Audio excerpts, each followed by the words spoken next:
Hi, I'm Parker Kane. I am going to work with you about social media, and I help people understand social media and how they can use it to benefit their businesses, and in this case, it's your straw maze. And I'm sure you are aware of the challenge that it is to reach a specific audience online and engage with them, and most importantly, for you to turn them into a purchasing customer that's coming to your straw maze. And so I'm going to cover that, and hopefully by the end of it, we are all more experts at social media. Great, I'm excited. And this is kind of the agenda that I'm going to cover. The main reason that I'm going to go through these is because they're very simple steps that I think once you even are just aware that they're there, that will be enough for you to be more confident. But if needed, we could even dive in more in depth. So the first one's valuable customer insights. Just as an example, Facebook, there are 3 different forms of Facebook. I don't know if you knew that, but there are the personal accounts that we have, that we're most familiar with, that we use to connect with friends and family. Then there are groups, which I probably won't discuss in this presentation just because it's probably not helpful for your business. But then there are Facebook pages. And Facebook pages is how Facebook uses their platform to help businesses reach their audiences.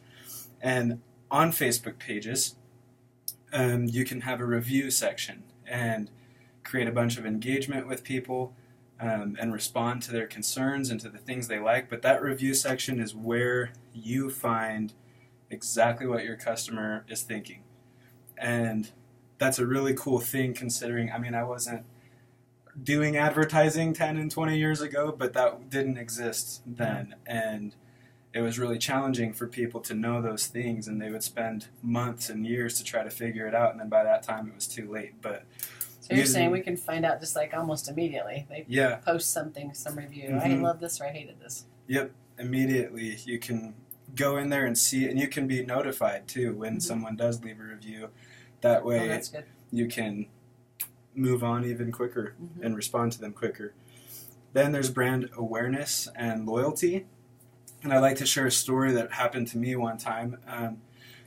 I have supported my whole life Nikes. I've worn Nikes. My dad wore Nikes. My mom gets fed up with me sometimes because we'll go shoe shopping and I'll just go right towards the all black Nikes. I never even look at anything else. It's just what I do. And one time I saw a YouTuber, Casey Neistat.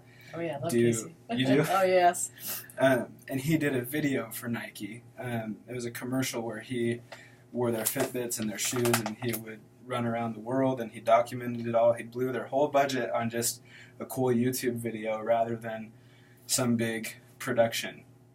And that video was far more successful than the big produced thing. So that's one point. Is on Facebook and YouTube you can share videos that are not even super well thought out and produced, and it'll perform just as well.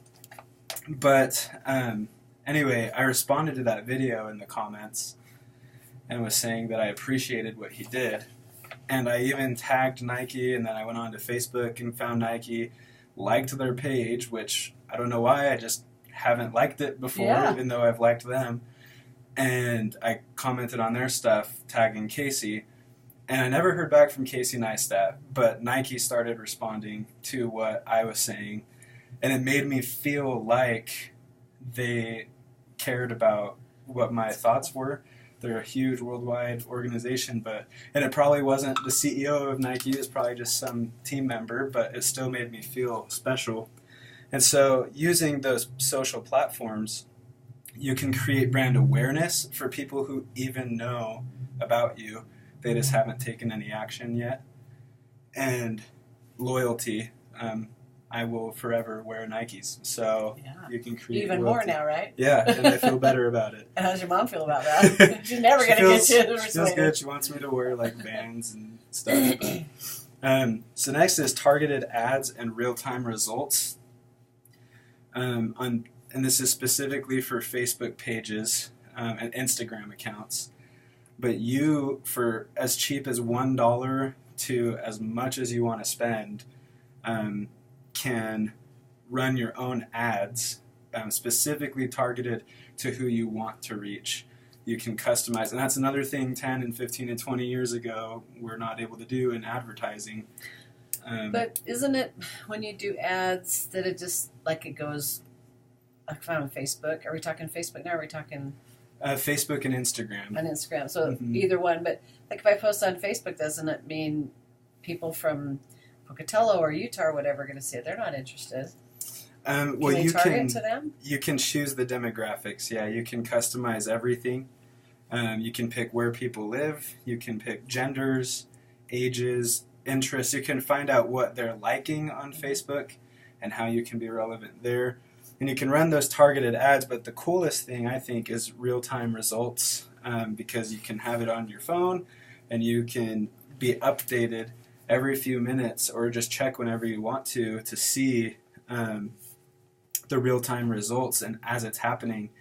And that's kind of cool, too, because at that time you're getting your money's worth, and you're seeing it happen right before your eyes, which is really cool. And I know for the straw maze, I took the time to look at your Facebook page, and it's cool that, one, you have a Facebook page, because a lot of your competition do not.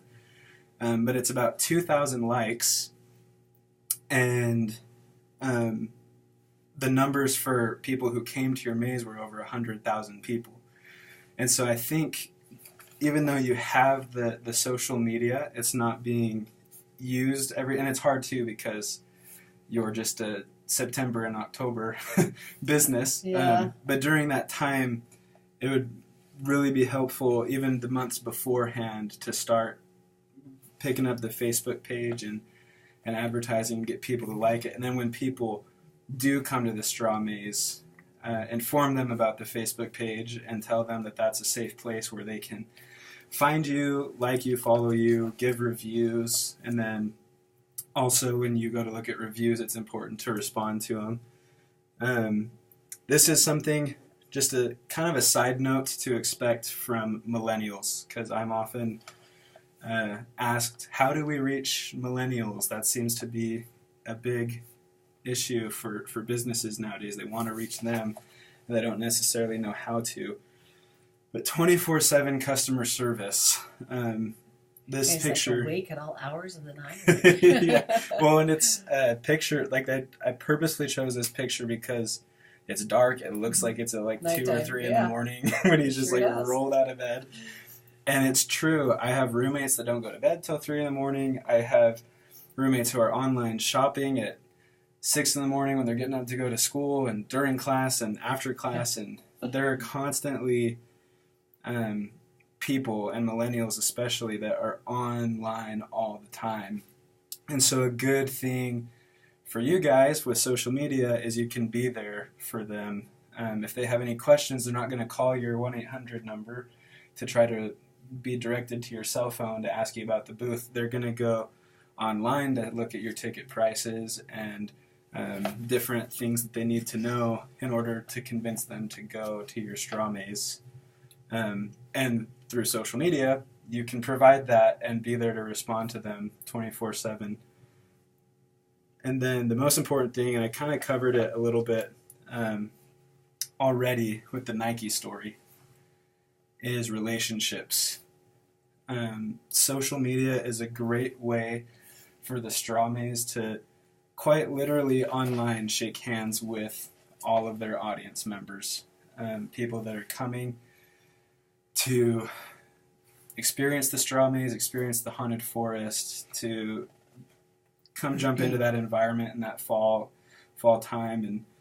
And I know that you guys have already done a really great job at doing that with the warm, welcome environment you've created there. But I think one thing that would help would be a warm, welcome environment online that then convinces all of the people to come check it out. And then more so, afterwards, they'll go and leave good reviews. And you'll be 5-star business for October. And then also, just kind of translating this from a customer perspective to an employee perspective, you can use social media to strengthen the relationships between you and your volunteers and your employees. and show that you appreciate them. They go out there a lot of the time for probably like 20 nights ish, 20 nights, 5 days a week. Mm-hmm. And that is, in Idaho, I'm sure you know, is very cold and muddy and dirty. Sometimes it's slow and they're just like, for the love of hunting. yeah. And sometimes it's slow, no one's there, and they're wondering, why am I sitting here doing nothing right now and I should be doing homework. Right. They put themselves in kind of a hard situation, and you've got people that go and build everything. They're getting their hands dirty. You've got photographers, ticket booth ladies that stay there until 1 a.m, and a lot of them are volunteers. A lot of them are basically volunteers because they're not being paid very much. And so you can use social media as a way, even just like a quick idea to give them shout outs or come find this guy at our maze, you know what I mean? And so, yeah, you can use social media to help your customers or turn audience into customers and to help the people that are already loyal to you. Thank you. You're welcome.